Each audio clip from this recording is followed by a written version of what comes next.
নমস্কার বন্ধুরা, অবশেষে এর সরাসরি জানা গেল তোমাদের যাদের আন্ডার ইনকোয়ারি রয়েছে তোমরা কবে তোমাদের টাকা নিজের ব্যাংক অ্যাকাউন্টে পাবে তা নিয়ে অফিসিয়ালভাবে রাজ্যের মুখ্যমন্ত্রী জানিয়ে দিলেন।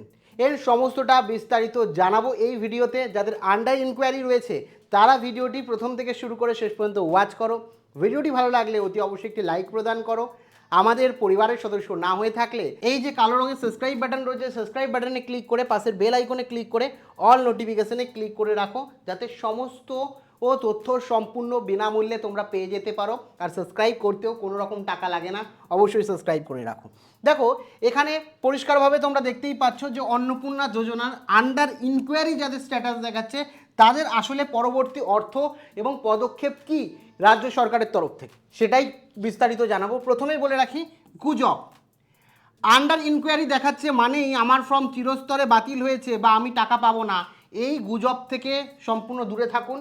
আন্ডার ইনকোয়ারি মানে আপনার ফর্মটি রিজেক্টেড না, আপনার ফর্মটি আবার খুঁটিয়ে দেখা হচ্ছে। আসল সত্য হচ্ছে আন্ডার ইনকোয়ারি মানে সরকার আপনার আবেদন পুনরায় রিভেরিফিকেশন করছে, যার আগে সার্ভারের ভুলে যাতে রিজেক্ট দেখাচ্ছিল বা সরকার তাদের আবার সুযোগ দিয়েছে এবং ভেরিফিকেশন সফল হলেই আপনি অবশ্যই টাকা পাবেন। এমন না আন্ডার ইনকোয়ারি মানে আপনি টাকা পেতেও পারেন আবার নাও পেতে পারেন, কিন্তু পাওয়ার সম্ভাবনাই বেশি, যেটা সরকার জানাচ্ছে। এক্ষেত্রে বলে রাখি, অফিসিয়ালভাবে ড্যাশবোর্ডে কী দেখাচ্ছে, আন্ডার ইনকোয়ারি যাদের বর্তমান ফর্ম ভেরিফিকেশান চলছে, তাদের ভেরিফিকেশান যাদের চলছে তাদের আন্ডার ইনকোয়ারি রয়েছে। আন্ডার ইনকোয়ারি থাকা মানে আপনারা মোটামুটি শেষ ধাপে কিন্তু রয়েছেন। এবং জনকল্যাণমূলক শিবিরে যারা অফলাইনে ক্যাম্পে আবেদন করেছিলেন তাদের কিন্তু 10ই জুলাইয়ের মধ্যে অনলাইনে তোলা হয়ে গেছে অলরেডি। কিছু বাকি ছিল, সেই নির্দেশেও কিন্তু মোটামুটি আজকের মধ্যে যারা অফলাইনে জনকল্যাণমূলক শিবিরে আপনারা ফর্ম জমা দিয়েছেন তাদেরটাও অনলাইনে হয়ে গেছে এবং তাদেরটাও দেখুন বেশিরভাগ ক্ষেত্রে যাদের সাবমিটেড দেখাচ্ছে আন্ডার ইনকোয়ারিতে চলে গেছে। এবং রিভার্টেড মানে ফর্ম সামান্য ভুল থাকায় ভেরিফিকেশানে এর সময় অফিসার বাতিল না করে সংসদের জন্য ইনকোয়ারি অফিসারের কাছে ফেরত পাঠিয়ে দিয়েছেন।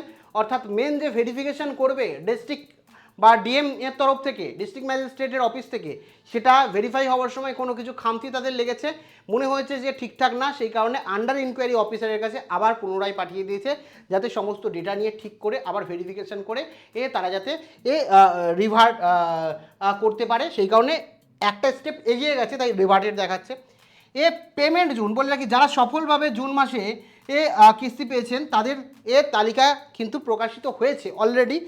এবং এক্ষেত্রে বলে রাখি, অনলাইন অটো ভেরিফিকেশন, অনলাইনে যারা আপলোড করা আধার এবং ভোটার কার্ডের মাধ্যমে সিস্টেম স্বয়ংক্রিয়ভাবে কিন্তু কাজ করছে। কিছু কিছু জনের ভেরিফিকেশনের জন্য কল আসছে না, অটোমেটিক আধার ভোটার কার্ড দিয়ে ভেরিফিকেশন হচ্ছে। ফোন কল, আধিকারিকরা সরাসরি ফোন নিয়ে প্রয়োজনীয় ডকুমেন্ট সম্পর্কে জিজ্ঞাসা করতে পারেন, ফোন দিয়েই ভেরিফিকেশন কমপ্লিট করে ফেলছে। কারণ এত মানুষ রয়েছে, বাড়ি বাড়ি গিয়ে ভেরিফিকেশন করা প্রায় এই সময়ের মধ্যে অসাধ্যজনক কাজ বলেই মনে করছেন। এবং অফিসে ডাক, সরাসরি পঞ্চায়েত অফিসে বা মিউনিসিপ্যালিটিতে গিয়ে ভেরিফিকেশন করতে বলছে, যে আপনি লাইনে দাঁড়িয়ে ভেরিফিকেশন করুন। অনেকে পঞ্চায়েত বা মিউনিসিপ্যালিটিতে সরাসরি ফোন করে ভেরিফিকেশন করানো হচ্ছে।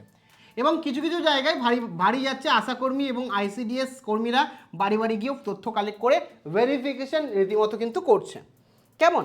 এবং ভেরিফিকেশন করার পর ইনকোয়ারি অফিসার পোর্টালে রিপোর্ট জমা করছে। ভেরিফাইং অফিসারের চূড়ান্ত সিদ্ধান্ত নেবে, ভেরিফাইং অফিসার যে রয়েছে সেই কিন্তু চূড়ান্ত সিদ্ধান্ত নেবে। যদি সব ঠিক থাকে তাহলে অ্যাপ্রুভ করবে, মানে আপনার আবেদন মঞ্জুর হয়েছে, আপনি টাকা পাওয়ার জন্য প্রস্তুত। তথ্যের সামান্য ভুল রয়েছে তাহলে রিভার্ট করে দেওয়া হবে, অর্থাৎ ভুল সংশোধনের জন্য পুনরায় ইনকোয়ারি অফিসারকে বলা হবে যে ভুলটা ঠিক করুন।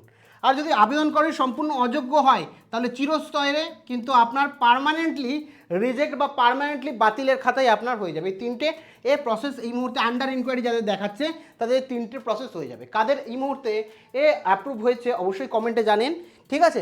আজকে থেকে অ্যাপ্রুভ হওয়া কিন্তু শুরু হয়েছে। এক্ষেত্রে আপনার স্ট্যাটাসে ভুল থাকলে কি হবে? আপনার এলাকায় ইনকোয়ারি অফিসার বা পঞ্চায়েত ছাড়া অন্য কোনো অফিসার যদি সঠিক বা ভুলের কারণ দেখতে পারবেন না, মানে আপনার এলাকায় ইনকোয়ারি অফিসার, যেটা পঞ্চায়েত হতে পারে, পৌরসভা অফিস, পৌরসভা ছাড়া অন্য কেউ স্ট্যাটাস ভুলের কারণ দেখাতে পারবেন না, শুধুমাত্র ইনকোয়ারি অফিসারই কিন্তু কারণ দেখাতে পারবে।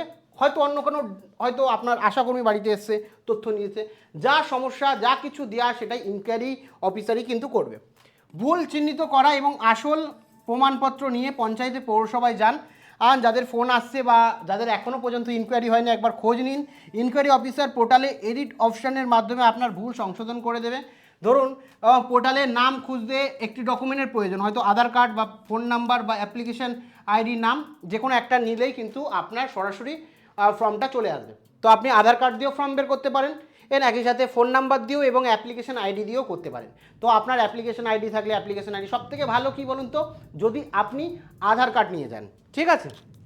এবার বলে রাখি যে 8ই জুলাই পেমেন্ট ফেলিওর বা ব্যাংকের নোডাল অফিসারের সাথে মিটিংয়ের পর টাকা ঢোকা শুরু হবে, মানে যাদের পেমেন্ট ফেলিওর রয়েছে 8ই জুলাইয়ের যে বক্তব্য সেই অনুযায়ী, এবং 20 থেকে 25শে জুলাইয়ের মধ্যে কিন্তু যাদের অ্যাপ্রুভ এই মুহূর্তে স্ট্যাটাস ফ্রমে অ্যাপ্রুভ দেখাচ্ছে তারা কিন্তু ফাইনালি টাকা পেয়ে যাবেন, এবং কংগ্রাচুলেশন, 20 থেকে 25-এর মধ্যেই কিন্তু টাকা পেয়ে যাচ্ছেন। যাদের ইতিমধ্যে 12 তারিখের মধ্যে অ্যাপ্রুভ হয়ে গেছে, আর যাদের অ্যাপ্রুভ হয়নি তারা কিন্তু জুলাইয়ের একদম শেষে কিংবা আগস্টে কিন্তু টাকা পাবেন ডিবিটির মাধ্যমে ব্যাঙ্ক অ্যাকাউন্টে। অবশ্যই মনে রাখবেন ডিবিটি অর্থাৎ ডাইরেক্ট বেনিফিট ট্রান্সফারের মাধ্যমে কিন্তু আপনি টাকা পাচ্ছেন, সেই কারণে অবশ্যই বিষয়টাকে মাথায় রাখবেন। এবার বলে রাখি যে আবেদনকারীর জন্য 5টি গোল্ডেন নিয়ম। স্ট্যাটাস চেক করুন নিয়মিত, পঞ্চায়েত এবং পৌরসভায় মানে পৌরসভায় গিয়ে নিজের স্ট্যাটাস দেখে আসুন, যদি সামনে যেটা পড়ছে সেটা দেখুন। দ্রুত সংশোধন করুন, ফর্মে কোনো ভুল চোখে পড়লেই এই ইনকোয়ারি অফিসারের মাধ্যমে দ্রুত সংশোধন করুন। যদি মনে হয় আপনার কোনো ভুল রয়েছে সেটা সংশোধন করুন, এবং ফোন চালু রাখুন। ফর্ম দেওয়ায় মোবাইল নম্বরে সর্বদা অ্যাক্টিভ রাখুন, কেন অফিসার আপনার সঙ্গে ফোন কলেও ভেরিফিকেশন করতে পারে। এখন ম্যাক্সিমাম ভেরিফিকেশন কিন্তু ফোন কলের মাধ্যমে হচ্ছে, ঠিক আছে। ভেরিফিকেশনের নিয়মটা অ্যাকচুয়ালি বাড়ি বাড়ি গিয়ে, কিন্তু নিয়মটা বদলে এখন বেশিরভাগ ক্ষেত্রেই ফোন কলে ভেরিফিকেশন হচ্ছে, সেই কারণে নিয়ম ধরে নিন বদলে গেছে। মানে 100টা যদি ফোন কলে ভেরিফিকেশন হয়, একটা কিন্তু বাড়ি গিয়ে ভেরিফিকেশন হচ্ছে, সেই কারণে ফোনটা অবশ্যই চালু রাখুন।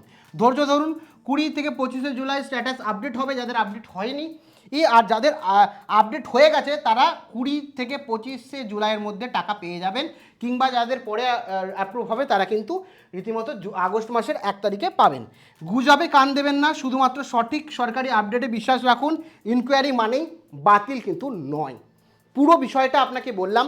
বাদবাকি অনেকের ক্ষেত্রে এখন অ্যাপ্রুভ দেখাচ্ছে বা দেখাবে, কাদের এই মুহূর্তে ইনকোয়ারি আন্ডার ইনকোয়ারি দেখাচ্ছে, কাদের এর রীতিমতো ভেরিফিকেশানে রীতিমতো দেখাচ্ছে অ্যাপ্রুভ, অবশ্যই জানান। যাদের অ্যাপ্রুভ দেখাচ্ছে বললাম যে জুলাই মাসের শেষের মধ্যেই টাকা পেয়ে যাবেন, আর যাদের পরে মানে ধরুন 15 তারিখ বা এই 13 তারিখের পরে যাদের অ্যাপ্রুভ হবে তারা পেতে পেতে কিন্তু আগস্ট মাস হয়ে যাবে এবং ডিবিটির মাধ্যমেই হবে, এবং যে ব্যাঙ্ক অ্যাকাউন্ট দিচ্ছে সেটাও ঠিকঠাক করে রাখবেন। আর যেটা বললাম যাদের ভেরিফিকেশন হয়নি অবশ্যই মাথায় রাখবেন, ভেরিফিকেশনের নিয়ম কিন্তু কিছুটা বদলেছে, আগের নিয়মটাই আছে কিন্তু বদলে গেলে কি হবে, ফোন খোলা না থাকার কারণে ভেরিফিকেশন বাতিল হতে পারে। যে ফোন নাম্বার দিয়েছেন আধার কার্ডের সাথে যে ফোন নাম্বার আছে দুটোই অ্যাক্টিভ রাখার চেষ্টা করুন। যে কোনো সময় ইনকোয়ারি অফিসার আপনার ফোনে ফোন করতে পারে এবং আপনার তথ্য জিজ্ঞাসা করতে পারে, যার দ্বারা আপনার ফর্মটি ভেরিফিকেশন হয়ে অ্যাপ্রুভ হতে পারে। সেই কারণে অবশ্যই ফোন কিন্তু খোলা রাখবেন। সমস্তটা বললাম, কোনো জিজ্ঞাসাবাদ থাকলে অবশ্যই কমেন্ট সেকশনে কমেন্ট করে জানাতে বলেন না।